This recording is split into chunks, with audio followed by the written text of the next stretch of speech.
Dear Speaker Nolen, dear Andreas, Vice President Dombrovskis, dear Valdis, distinguished guests and colleagues, it is a pleasure to welcome you to the opening of the 2023 edition of the European Parliamentary Week. 3 days ago, we marked 1 year since Putin launched his full-scale military aggression against independent and sovereign Ukraine. 1 year of brave Ukrainians risking their lives to protect their homeland and to defend our values.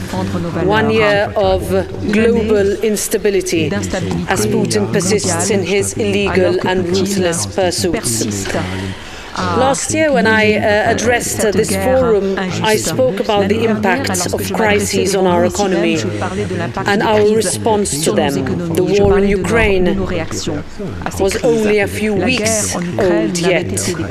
However, the effects of inflation, energy and food prices had already started to impact citizens and businesses throughout Europe. And I wanted at the time to draw parallels between our response to the pandemic and the one that would be required from us in the face of the Russian aggression. Both were challenges that necessitated a European response. And I believed then, just I believe still, that the choices we will make in the course of this war will prove decisive, both for the current and the future generations of Europeans. Today, I think we can all be proud of the choices that we have made. And I know that it was tempted for perhaps each one of us to go at it alone. Yet we resisted, we defied Putin, we confounded cynics and came together like never before in solidarity with Ukraine and in defense of our values. In doing so, we remained open and frank about the cost that it would have on our citizens. Nevertheless, we managed to find unprecedented ways to shield our economies and societies from the effects of war. The difficult yet necessary step to move away from Russian energy supplies is one of the many decisions that will make our Europe more resilient.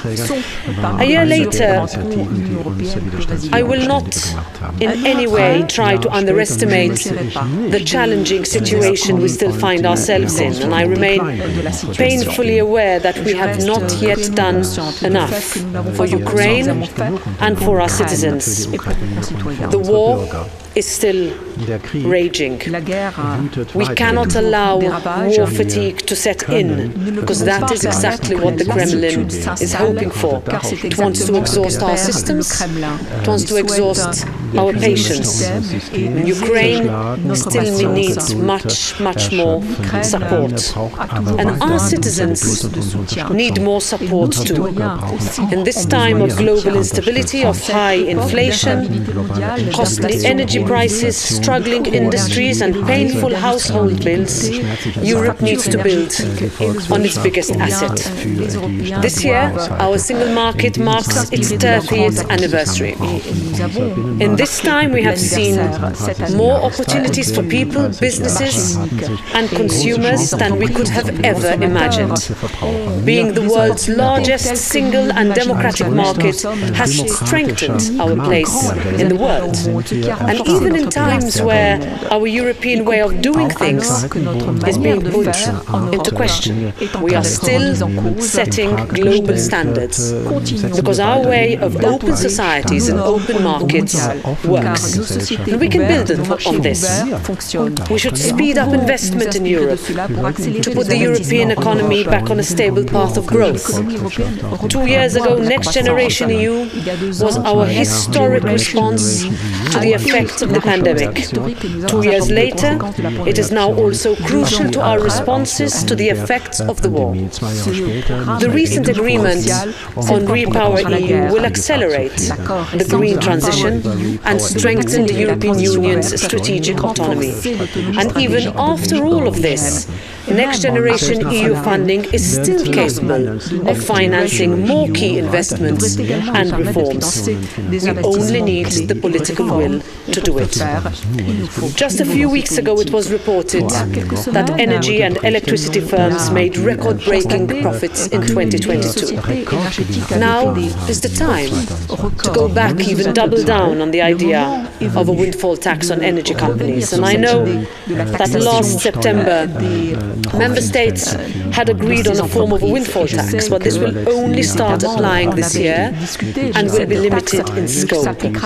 So when we are looking at around 40 billion euro worth of additional revenues for one energy firm alone, at a time when businesses and citizens are on their knees, it is clear to me that there are far too many still falling through the cracks. The latest forecasts show that the European Union will be able to deploy more renewable energy in the next 5 years than it has in the past 20. The need for this transition is not a threat, but an opportunity. And if we stick to our democratic values and pursue our climate agenda with our tailor-made regulatory framework, I am convinced that the European Union will be able to gain a competitive edge globally.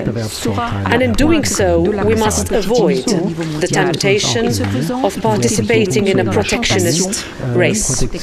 We do not need to fence ourselves in. Our economy has grown over the years precisely because we stood for the opposite. Ultimately, our way of doing things works. To achieve this, what is once again required from us is a bold, coordinated and united European response, a relationship which this interparliamentary dialogue has been nurturing for years. This year, the European Parliamentary Week brings together 111 parliamentarians from 39 chambers across 29 European countries. It is particularly special for me to be welcoming the representatives from the national parliaments of Ukraine, Moldova and Bosnia-Herzegovina, including Speaker Denis Zvidic, who for the first time are participating in this forum as European Union candidate status countries. Let me also take this opportunity to thank our colleagues from the Swedish Riksdag, in particular Speaker Andreas Norlén, for facilitating this important conference and for keeping interparliamentary cooperation high on our agenda. By exchanging ideas, we will learn together to find the best solutions for all citizens, ensuring that no one is left behind. I wish you all many fruitful discussions, and I look forward to hearing your perspectives from all speakers and colleagues from all national parliaments and from this House. I thank you. I give the floor now to my colleague, Speaker Norlén. Go ahead, Andreas.